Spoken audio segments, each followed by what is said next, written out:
Good morning, everyone. I am back again with the next chapter of English literature. Lesson 8 One Straw Millionaire.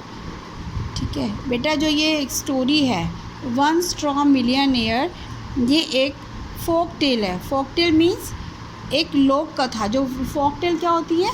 लोक कथाएँ होती हैं, कहानी, किस्से जो बहुत पुराने समय में आपके जो हमारे जो पुराने जो दादा दादी नानी थे, वो पुराने जो हमारे एक लोकल जो कहानियाँ होती हैं उन्हें सुनाते थे, उन्हें कहते हैं हम फोक टेल. तो ये जो फोक टेल है जो हम आज पढ़ेंगे, वन स्ट्रॉ मिलियनेयर, ये एक जापानीज़ यानी जापान की लोक कथा है. किस तरह से एक जो फार्मर होता है, ये उसकी स्टोरी है कि किस तरह से वो अपनी मेहनत से, लगन से सब कुछ पाज लेता है. ठीक है, let us start. Once upon a time, in a small village in Japan, there lived a farmer who was very hard working but very poor. यानी एक समय की बात है, in a small village in Japan, Japan के एक छोटे से गांव में कौन रहता था? वहाँ पर एक किसान रहता था जो बहुत ही मेहनती था, लेकिन कैसा था? वो बहुत ही गरीब था. पुअर मतलब बहुत गरीब था. No matter what he did, he never had enough money even to feed himself. ये मतलब मैटर नहीं करता, ये कोई मायने नहीं करता कि उसने क्या किया, लेकिन कभी भी उसके पास इतना पैसा नहीं हुआ कि वो अपने लिए पर्याप्त खाना भी खा सके. ठीक है, उसके पास इतने भी पैसे नहीं हो पाते थे. So one day he went to the temple and cried. तो इसलिए क्या हुआ, एक दिन वह मंदिर गया और वहाँ पर रोने लगा. God, I have always been honest and sincere, but it was brought me nothing. Please show me a way. अब वो वहाँ पर जाता है मंदिर में. हाँ, मंदिर में जब भी जाते हैं तो हमेशा क्या होता है, अपने दुख के बारे में भगवान को शेयर करते हैं कि वो हमारे दुख दूर कर दे. तो इसी तरह से वो भी भगवान के पास जाता है और वहाँ पर कहता है कि मैं हमेशा सच्चा रहा हूँ, लेकिन उसके बदले मतलब क्या हुआ, मुझे कुछ नहीं मिला कि भगवान कृपया मुझे रास्ता दिखाओ. अब वो बेचारा इतनी मेहनत करता था, लेकिन उसे तब भी जितना उसे उसके मतलब पर्याप्त जितना वो काम मेहनत करता था, उसके बदले उसे कुछ भी नहीं मिलता था. After he prayed he sat down on the steps and dropped off. अब जब वो भगवान से प्रार्थना की उसने, और वहीं पर क्या हुआ, वो बैठ गया सीढ़ियों पर वहीं पर और डोज्ड ऑफ, और नीचे मुड़ के सो गया. Just then a vision appeared before him and whispered. तभी क्या हुआ, एक विज़न अपीयर्ड हुई, एक रोशनी अपीयर्ड हुई यानी दिखाई दी, और बिफोर हिम एंड विस्पर्ड. और क्या हुआ, वो वहाँ से क्या हुई, आवाज़ आई. विस्पर्ड तो होता है फुसफुसाना, यानी जो रोशनी थी उसमें से एक आवाज़ आई उसे.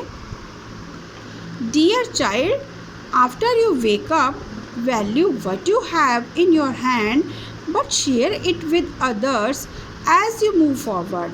तो जो आवाज़ आ रही थी, उन्होंने कहा कि प्यारे बच्चे, आफ्टर यू वेक अप यानी जब तुम उठो, तो value what you have in your hand, उसकी वैल्यू करो जो तुम्हारे हाथ में है, मतलब जो तुम्हारे हाथ में है. और but it share with others as you move forward, यानी जैसे तुम आगे बढ़ो उसे दूसरों के साथ शेयर करो. जो विज़न थी उसमें से ये आवाज़ आई. ठीक है, कि यानी मतलब जो भी तुम्हारे हित में उसकी वैल्यू करो, उनसे दूसरों के साथ उसे शेयर करो. The farmer walk up with a start. He looked about and saw a piece of straw stuck to his clothes. Farmer जो किसान था वो उठा और उसने शुरू किया. he looked out about the saw a piece of straw stuck. हाँ, जब वो उठा तो जब उसने स्टार्ट किया चलना, वहाँ से जब जाने के लिए वो उठा, ठीक है, जब चलने के लिए वहाँ से वो उठा तो उसने देखा कि एक स्ट्रॉ का पीस, यानी जो स्ट्रॉ क्या होता है, जो तिनका. ठीक है, ये इसी के ऊपर एक ये स्टोरी डिपेंड जैसे थी. एक स्ट्रॉ आ पीस, उसने एक तिनका जो था वो उसकी क्या हुआ था, स्टक जो था वो क्या हो गया था, अटका हुआ था. कहाँ पर? उसके कपड़ों के साथ. जो फार्मर था उसके कपड़ों पर एक बड़ा सा तिनका अटका हुआ था.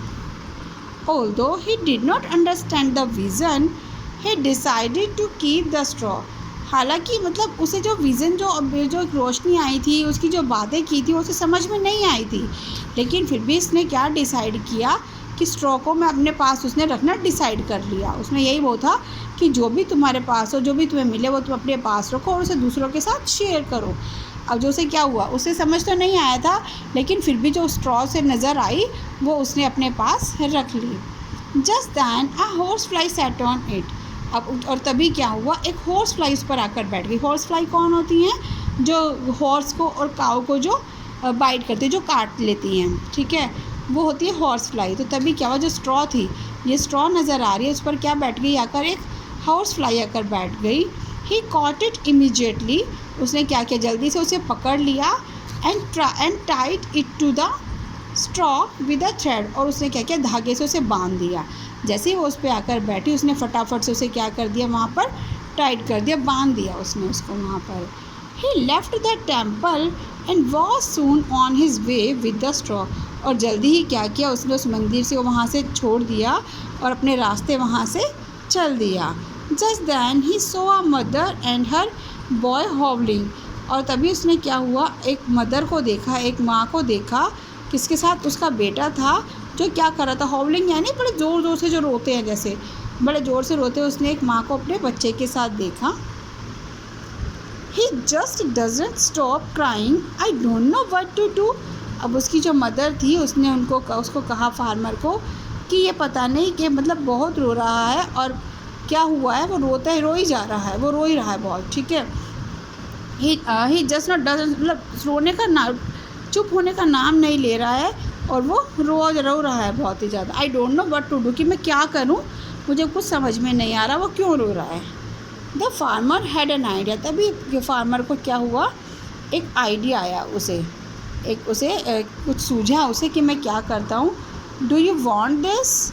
Yes yes. उसने क्या किया, जो स्ट्रॉ थी, जो उसे मिली थी और जिस पर उसने हॉर्स फ्लाई को टाइट कर लिया था, बांध लिया था, उसने वो उस बच्चे को दिखाई। क्योंकि अब क्या होता है, बच्चे जब कुछ अलग चीज़ें देखते हैं ना, तो बच्चों को बड़ा अच्छा लगता है। तो उसे जब वो दिखाई दी, स्ट्रॉ पर एक हॉर्स फ्लाई दी, तो बच्चे ने देखा यस यस, और उसने उससे पूछा क्या तुम्हें ये चाहिए? तो बच्चे ने फ़ौरन हाँ कर दी। वैसे बच्चा चुप नहीं हो रहा था जब उसकी मम्मा चुप करा रही थी, और जैसे ही उसने वो देखी स्ट्रॉ, फटाफट से वो मान गया और चुप हो गया वहाँ पर। The farmer took the straw and dangled it in the front of the howling boy. जो फार्मर था वो जो उसने क्या किया, टुक द स्ट्रॉ, उसने वो पकड़ी और डैंगल मतलब जैसे कि ऐसे हिलाना, जो झुलाना होता है ना, इस तरह से उसने उस स्ट्रॉ को झुलाया। कहाँ पर झुलाया? उस बच्चे के सामने, जो हाउलिंग बॉय, जो रो रहा था बच्चा, उसके सामने। The boy was curious and smile. जो बच्चा था उसे क्यूरियस, मतलब उसे लगा कि बहुत अलग सा नज़र आया बहुत, और वो मुस्कुराने लगा, जो बच्चा रो रहा था।